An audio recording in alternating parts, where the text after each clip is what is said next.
Hey, how's it going? Today I'm talking about runner's knee. This is Running to the Castle, a podcast for injury-prone RunDisney runners on a journey to running magical miles. Join me, Dr. Allie, as I share the secrets I've gathered as a runner, doctor of physical therapy, and coach. You'll learn the exact ways I get my clients to the castle strong without feeling broken or held together with KT tape as they cross the finish line. So runner's knee is also known as patellofemoral pain syndrome. And it's called runner's knee because it's so common in runners, but it's not exclusive to runners. And one of the problems with calling it runner's knee is it's a bit of a misnomer because the majority of the symptoms that my runners see don't actually happen when they're running. Yes, now don't get me wrong, they do get pain when they're running, but they have pain at other times. So they often think, oh, well, I have pain. I have more pain or more often with these other things than I do with running. So it's probably not runner's knee. So let's talk about this today. So patellofemoral pain syndrome is the name itself is telling us where the pain happens. So the patella is your kneecap. The femur is your thigh bone, and where the kneecap meets the thigh bone is called the patellofemoral joint. So this name is telling us that the pain is going to be in and around the kneecap. Often the pain is below the kneecap or behind the kneecap or making a U or a C shape around it. Oftentimes my runners will say it's this loop right under the patella, right under my knee, right under the kneecap, or it feels like it's grinding behind my kneecap. Every time I bend my knee, it cracks, it crunches. It's like Rice Krispies, snap, crackle, pop.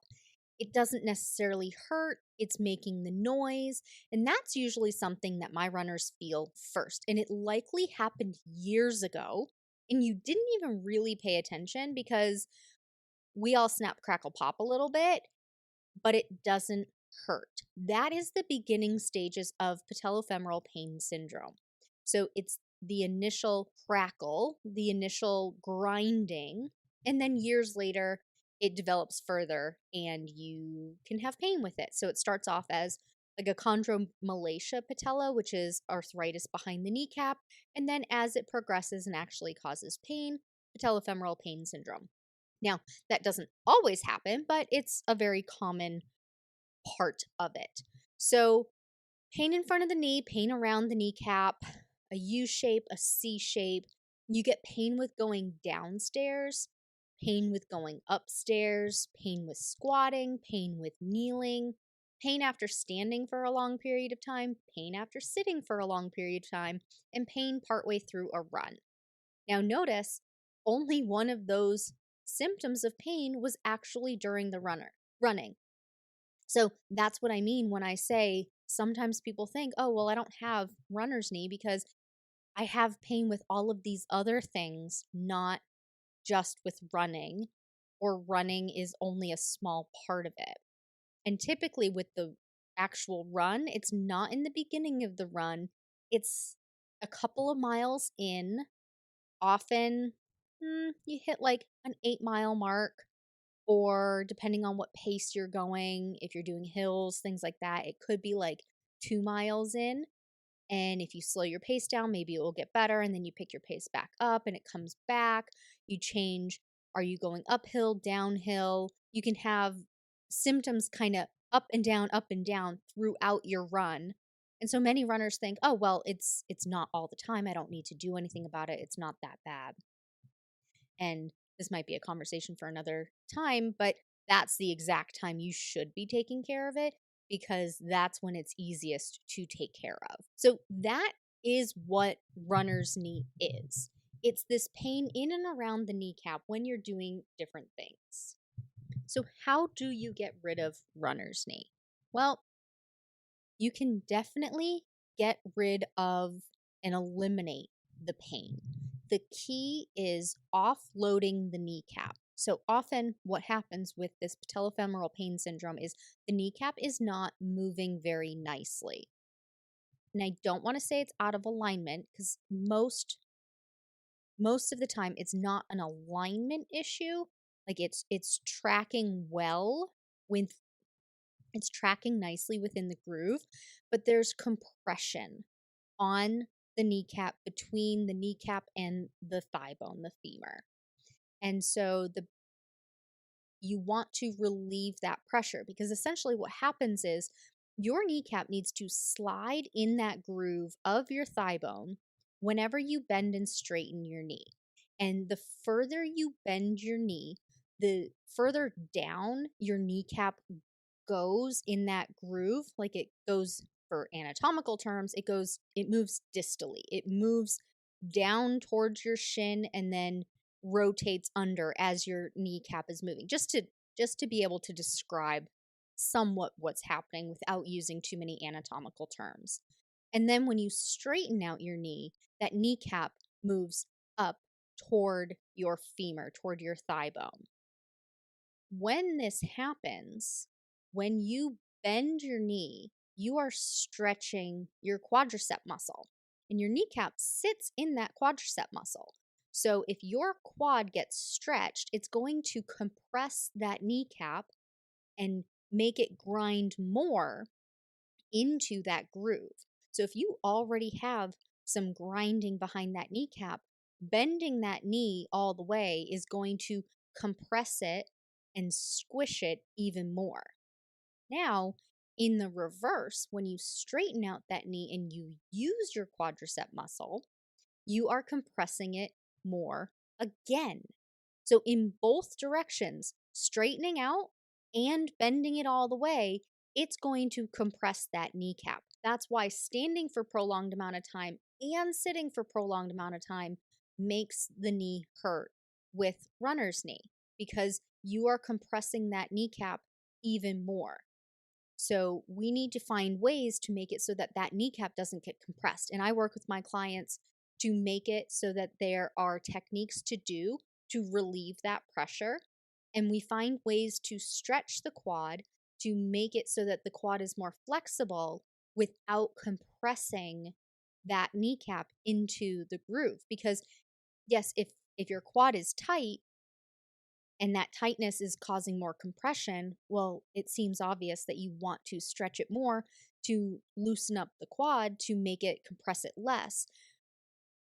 But the flip side is if it's tight and compressing it and you stretch it, well, when you're stretching it, if you stretch too much, it's actually going to compress it more, inflame it more. So although stretching it makes it better, in the moment it's making it worse. So we need to find the right amount in the right way of stretching it to make it feel better, stretch it out slowly over time, so that it eventually feels better but doesn't hurt while you're doing it. And there is a fine line of doing that. So no, I don't just give my runners a standing quad stretch to stretch out their quad because that's going to compress that kneecap even more and make it feel even worse. So we go in a very regimented, we go in a very specific way of mobilizing the kneecap, mobilizing the knee into straightening and bending to loosen up the quad, then move into stretching. So there is a process with that. And it's not just, yep, let's do some quad stretches. Maybe eventually we get there, but it's rarely the first thing I have somebody do. And then we need to work on, well, what happens when we're using that quad? When we use the quad, it's compressing the kneecap as well, but we need our quads to be working in order to run because every step we take, we use the quad muscle to keep us from collapsing down into the ground. So we work in a way to use the quad muscle, make it so that we can use it. There's still space between the kneecap and the thigh bone. It's not compressing too much, but it's still using the muscle. And we go in a progression again of using it, but not irritating it, and then using it more and not irritating it. and progress and progress and progress to make it so that the knee is still happy. Because if you just go and do some squats, which will strengthen the quads, but squats are painful because you're using your quads, you're straightening your knee, and at some points you're bending your knee. So you're doing all of the things that compress that kneecap more into the groove. And that's why squats can be so painful. So we have to be very particular in the order of operations, the order of exercises we do, which exercises we do to make it feel better. And then we talk about different modification techniques. If you do have to stand for long periods of time, what are ways to mitigate the pain, prevent the pain? So prevent the pain from coming on at all, or doing something if it does come on, figuring out what makes it feel better.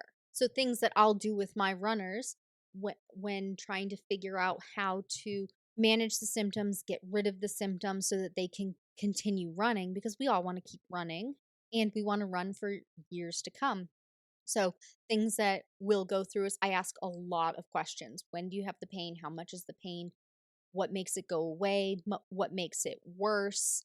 Do you have it with running? Is it before you run? Like, is it at the beginning of a run? Is it in the middle of a run? Is it at the end of a run? Is it later in the day after a run with stairs, kneeling, things like that?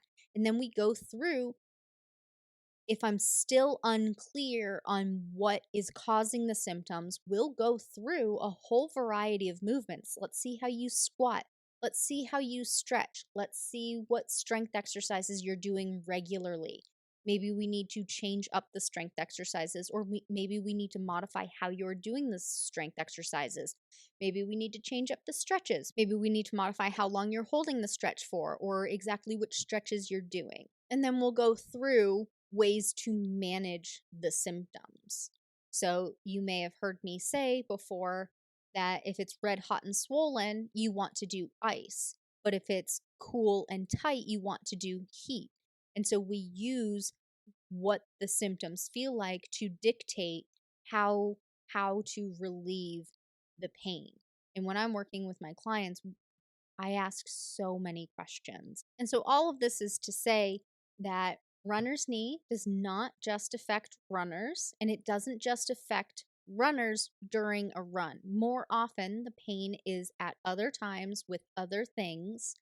The pain can be sharp and shooty. It can be grinding, snap, crackle, pop. It can be a dull ache. It can be when you're standing, when you're sitting. And the way to make it feel better is very person specific based on when the pain comes on, how bad the pain is, what makes it better, what makes it worse. So when I'm working with my runners, we go through a series of discussion and tests. We will talk about when the pain happens, how much it is, how bad it is, what type of pain is it? Is it clicking? Is it grinding? Is it sharp and shooting? Is it dull and achy? Is it swollen? Is it hot? Is it cool? Is it tight? Is it stiff? When does the pain come on when you're running? Do you have pain at other times, like with the sitting or the standing? And then we go through a series of tests. If I'm still unsure of exactly what is causing the pain or when it's happening, we'll go through, okay, let's see these movements. And there's a series of functional tests that I take my clients through, a series of stretches I take them through to watch on camera as they're doing these things, so I can see, oh, it's a movement problem, or it's a mobility problem, it's a strength problem, it's a flexibility problem, to be able to proceed with how to make it better and how to mitigate symptoms when they have them, how to prevent them from coming on, how to manage them immediately after being done with an activity so that you can keep running for long amounts of time, for years to come. As always, thanks so much for listening. That's all for now. Talk to you soon.